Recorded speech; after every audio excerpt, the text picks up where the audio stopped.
बहुत समय पहले की बात है। राजस्थान के एक छोटे से गांव में रामदास नाम का एक किसान अपनी पत्नी सरस्वती और दो बच्चों के साथ रहता था। उनका जीवन बहुत कठिन था। दिन भर खेत में मेहनत करने के बाद भी इतना अनाज नहीं होता था कि परिवार का पेट भर सके। सरस्वती बहुत ही धार्मिक और धैर्य वाली स्त्री थी। चाहे घर में कितनी भी परेशानी हो, वह हर सुबह स्नान करके भगवान का नाम जरूर लेती थी। लेकिन कई बार उसकी आंखों में आंसू आ जाते थे जब वह अपने बच्चों को भूखा सोते देखती। एक दिन गांव की कुछ महिलाएं पीपल के पेड़ के नीचे इकट्ठा होकर पूजा कर रही थी। उनके हाथों में लाल धागे, दीपक और पूजा की थाली थी।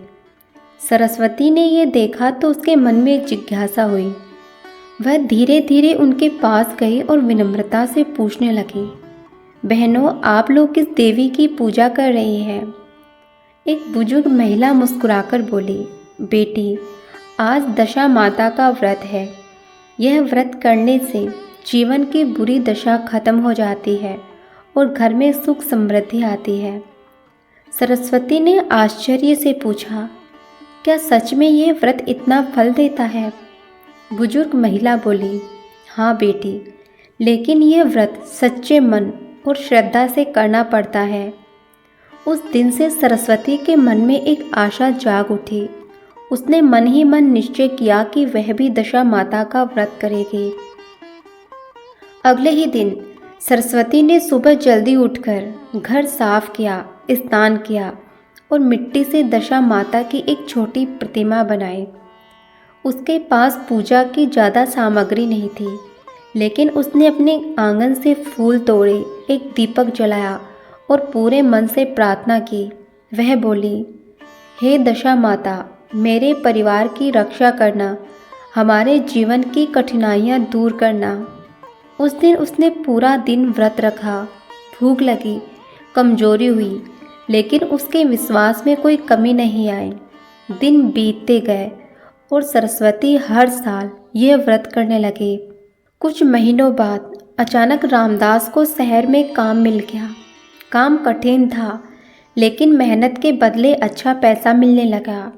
धीरे धीरे उनके घर की स्थिति बदलने लगी। जहाँ पहले रसोई में अनाज खत्म हो जाता था, अब वहाँ हमेशा अनाज भरा रहता था।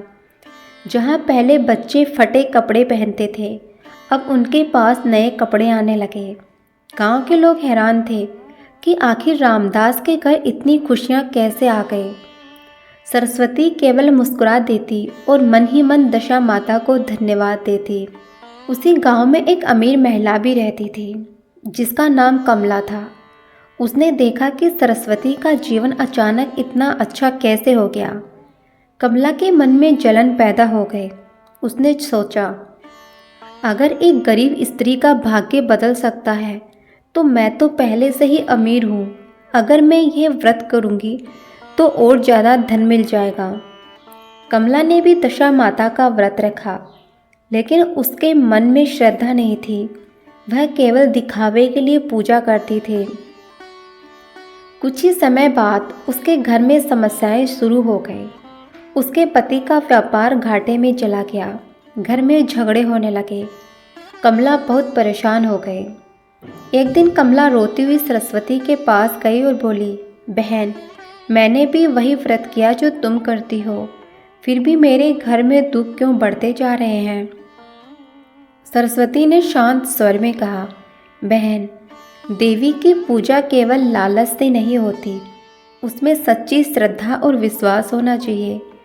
कमला को अपनी गलती समझ आ गई।